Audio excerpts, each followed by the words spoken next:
Hello, students. Today we are going to see what is metaphysical poetry. Metaphysical poetry belonged to the 17th century. इससे पहले हमने Renaissance पढ़ा था तो देखा था कि कैसे 16th सेंचुरी में बहुत सारी डिस्कवरीज, इन्वेंशंस और एक्सपेरिमेंट्स हो रहे थे और लोग इन साइंटिफिक डेवलपमेंट से बहुत ज़्यादा इन्फ्लुएंस थे. They had a thirst for knowledge, a curiosity to know कि किस फील्ड में क्या नया हो रहा है. और यही नॉलेज आपको मेटाफिजिकल पोइट्री में देखने को मिली. Because they incorporate their knowledge from other fields such as science, astronomy, mathematics in their poems, they are considered to be complex and intellectual writers. Metaphysical poetry was also considered as a revolt against Elizabethan poetry. In Elizabethan poetry, everything is sweet and sylvan. The beloved is often compared to a flower and other delicate things. She is like a goddess, beautiful and innocent, very ideal. Opposed to this, metaphysical poetry is realistic in nature. They do not flinch or restrain themselves from saying uncomfortable things. Now we come to the term metaphysical. Who gave them this name and why? Metaphysical शब्द को दो शब्दों को मिलाकर बनाया गया है, meta and physical. Meta का मीनिंग होता है बियॉन्ड, किसी चीज से आगे. And physical here refers to physical world. Physical world क्या होता है? The world which you can see, which you can touch and experience. जब हम इन दोनों शब्दों को कंबाइन कर देते हैं तो इसका मीनिंग बन जाता है beyond the existence of physical world. जो दुनिया आप देख सकते हैं, जिसको आप एक्सपीरियंस कर सकते हैं, उससे आगे. इन पोएट्स को ये नाम दिया था डॉक्टर सैमुअल जॉनसन ने. उन्होंने एक बुक लिखी थी, lives of the most eminent English poets. और इस बुक के एक चैप्टर में, जिसका नाम था लाइफ ऑफ काउली, उन्होंने लिखा कि 17th सेंचुरी में एक पोएट्स का ग्रुप था जिनको कि हम मेटाफिजिकल पोएट्स कह सकते हैं. And very interestingly, doctor Johnson ने जो टर्म यूज करा था मेटाफिजिकल इन पोएट्स को डिस्क्राइब करने के लिए, ये उनकी तारीफ में नहीं लिखा था. He wanted to denounce them. He wanted to criticize them. He was not happy with the metaphysical poets. वो क्यों खुश नहीं थे metaphysical poets से? Because he felt that poetry and logic or rationalization cannot go hand in hand.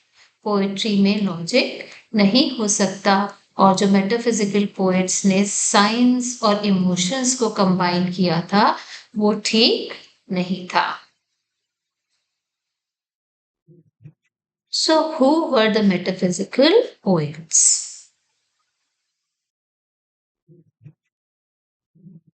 John Donne is considered to be the father of metaphysical poetry. He lived from 1572 to 1631. You will find a list of all his famous works in the slide. Other important metaphysical poets were George Herbert, Henry Vaughan, Edward Herbert, Thomas Carew, Richard Crashaw, Andrew Marvell, Richard Lovelace, and Sir John Suckling. There are certain terms associated with metaphysical poetry. So let us have a look at these terms and what do they mean. One of the major elements of metaphysical poetry is metaphysical conceits. Metaphysical conceits are a unique kind of comparisons. Generally, हम जब comparison करते हैं तो ऐसी चीज़ों में करते हैं जिनमें कि कुछ सिमिलैरिटी होती है। For example, this apple is as sweet as honey. Apple की स्वीटनेस को हनी की स्वीटनेस से कंपेयर किया गया है। बट इन मेटाफिजिकल कंसीट ऐसे दो ऑब्जेक्ट्स को कंपेयर किया जाता है जो कि बिल्कुल भी सिमिलर नहीं है। Therefore, Helen Gardner, a critic and a thinker, has pointed out that a comparison becomes a conceit when we are made to concede likeness while being strongly conscious of unlikeness. ऐसा comparison जिसमें कि आप देख सकते हो कि जो दो ऑब्जेक्ट्स कंपेयर किए गए हैं, they are very different from each other, but if you look carefully तो आपको उनमें कुछ सिमिलैरिटी भी मिल जाएगी, but at first sight you will find the difference than the similarity. John Donne, in his poem A Valediction Forbidding Mourning, has compared two lovers with a compass. आप सबने compass देखा होगा, उसमें देखा होगा कि दो पॉइंटर्स होते हैं and those two pointers are attached from the, you know, so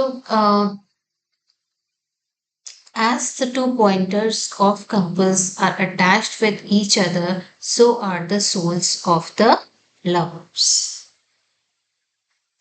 अगर लवर्स थोड़ी देर के लिए एक दूसरे से दूर हो भी जाते हैं, उनके बीच में डिस्टेंस आ भी जाता है, then it is not going to affect the love that they have. क्योंकि वो दूर रहकर भी एक दूसरे से जुड़े रहते हैं, जैसे कि कंपास के दोनों पॉइंटर्स हमेशा एक दूसरे से जुड़े होते हैं। तो पॉइंटर्स अगर दूर भी हो जाते हैं, स्टिल दे आर अटैच्ड, और यही कंपास जो है दो लवर्स हैं जो कि डिस्टेंस होने के बाद भी एक दूसरे से जुड़े हुए हैं through their emotions, through their feelings, through their souls. Other important term associated with metaphysical poetry is unification of sensibility. Unification of sensibility term was given by T.S. Eliot, who was a 20th century poet and critic. उन्होंने metaphysical poetry को describe करने के लिए unification of sensibility term का use किया। Unification का मतलब है जोड़ना, और यहाँ सेंसिबिलिटी का मतलब है thought and emotions. Metaphysical poetry ऐसी पोइट्री थी जहां पर कि आपको फ्यूजन देखने को मिलता है, एक परफेक्ट मिक्स देखने को मिलता है थॉट और इमोशंस का। जनरली हम थॉट्स और इमोशंस को एक दूसरे के ऑपोजिट मानते हैं।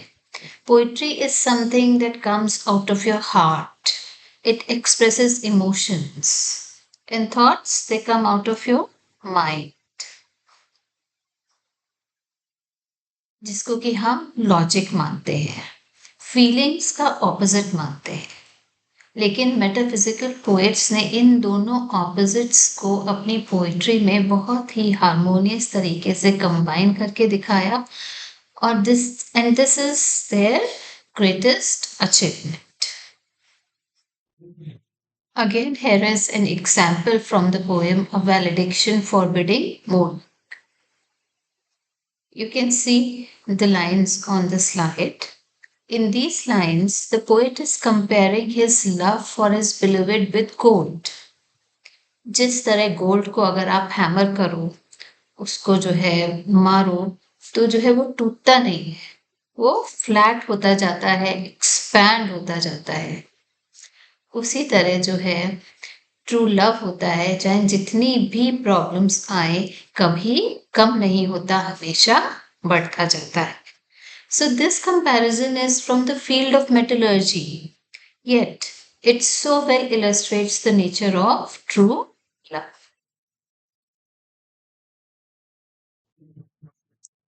In the next video, we will discuss the characteristics of metaphysical poetry.